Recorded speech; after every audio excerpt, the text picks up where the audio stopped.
It's 5 a.m. on June 21st, 1621, Old Town Square in Prague. Thousands of people are packed in, pressed shoulder to shoulder, waiting. On a 6-foot-high scaffold draped entirely in black cloth, there's a man standing alone. His name is Jan Mydlář. He's holding not one, not two, not even three, but 4 freshly sharpened swords. By the end of this day, he will have used all of them. Heads will fly. Blood will stain the cobblestones. And one of them will be his own mentor, a man he actually knew personally. But before we get there, we need to understand how a university student became the most feared and most hated man in all of Europe. This is his story. Let's rewind about 3 years. It's 1618, and Prague is in chaos. The second Prague defenestration has just happened. Yeah, that's right, defenestration.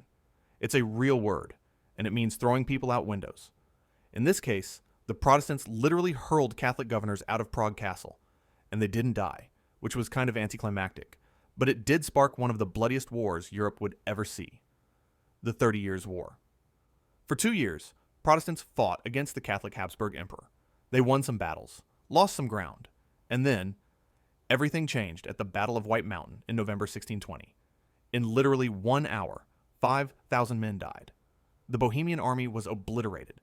The Winter King, yes, that's actually what they called him, fled the country with his tail between his legs, and Prague fell. The Emperor Ferdinand II was furious. His response? Round up everyone who supported the revolt, torture them, then make an example of them. So here comes 1621. Nearly 50 nobles are arrested, imprisoned, tortured, and in the span of just over a year, the imperial court decides 27 of them are going to die, publicly, brutally, on the 21st of June.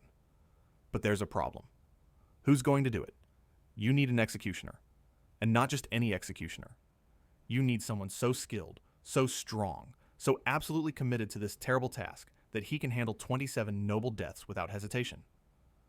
Enter our guy, Jan Mydlář. Now, here's the thing. Nobody tells you about Jan Mydlář. We don't actually know why he became an executioner.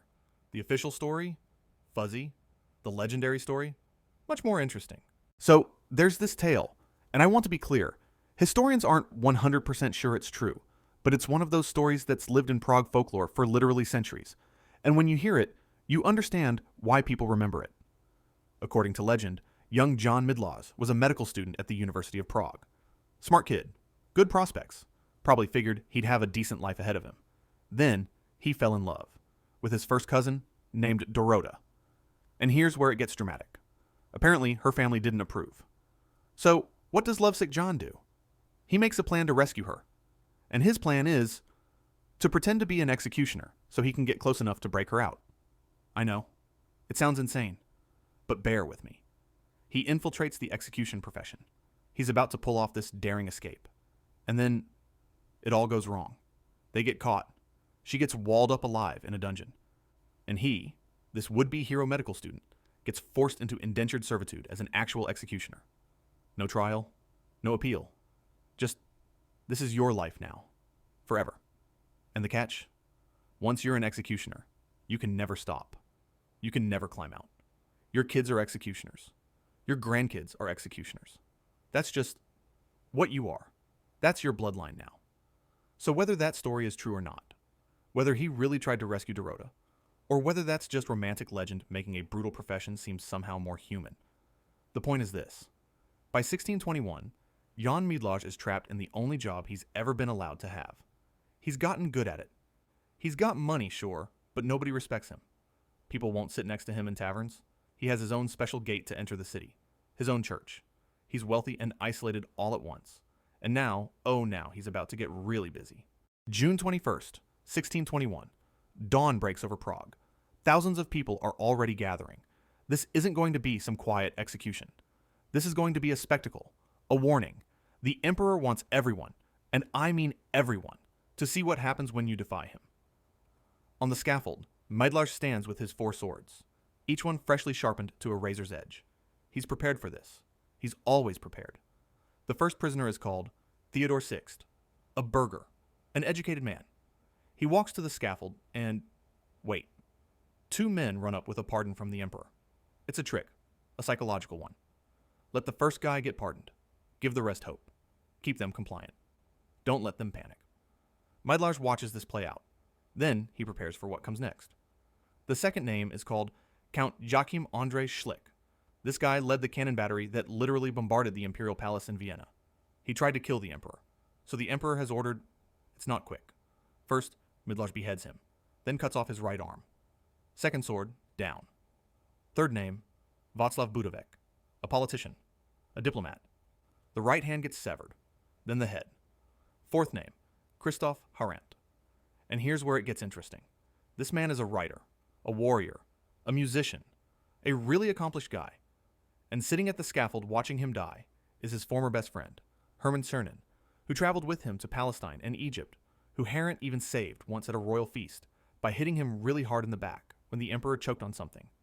Imagine watching your best friend die while you sit in the front row. Harant knows his wife is also watching. His last act?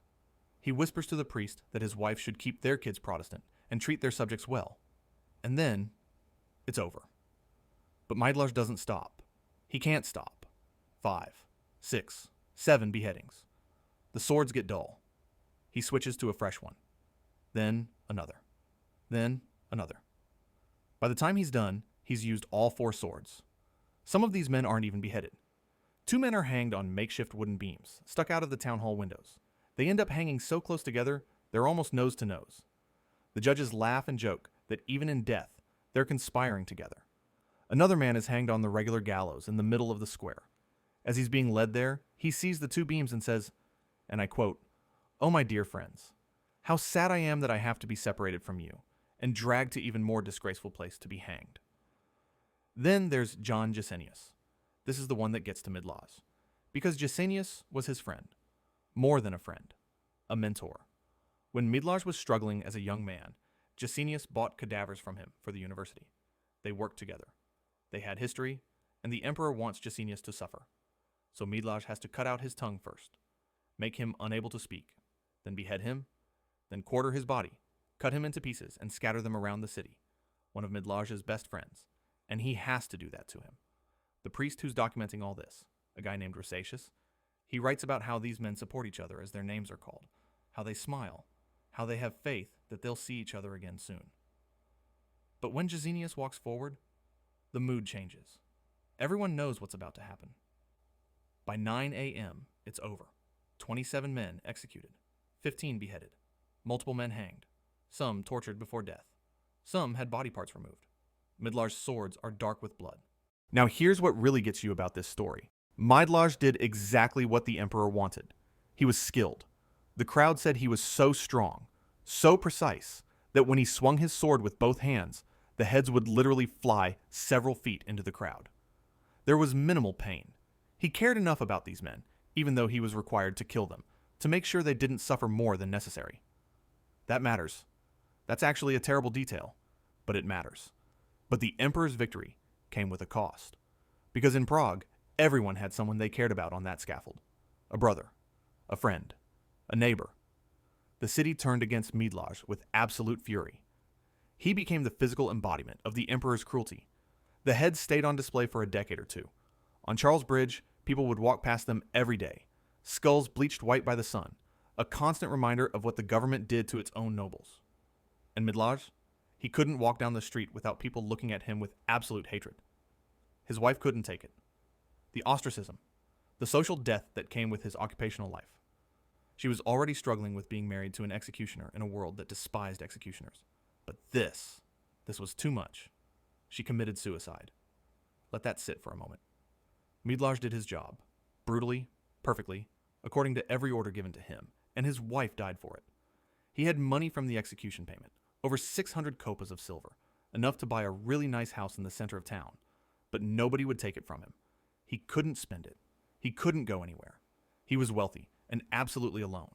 For 13 more years, he lived with this. Then, in 1634, he decided to get out. He hung up his swords. He bought a house in Newtown, Prague, and became a knacker, processing animal hides, that kind of work.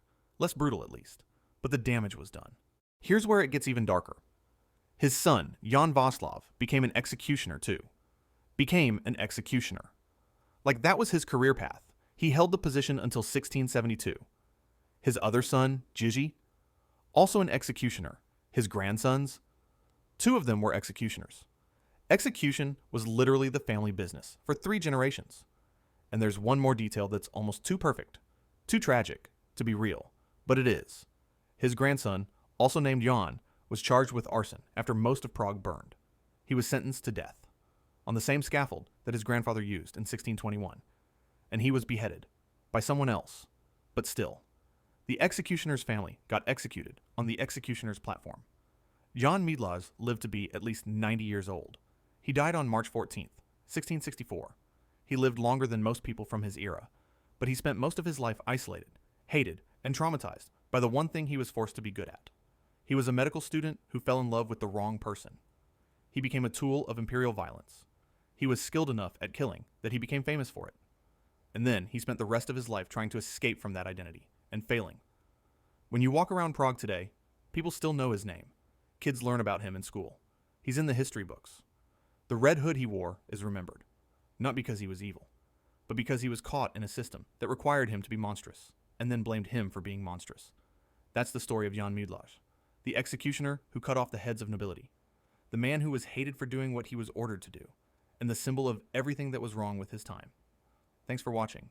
If this video made you think, hit that like button and subscribe. Let me know in the comments. What do you think about his story? Was he a villain? A victim? A bit of both?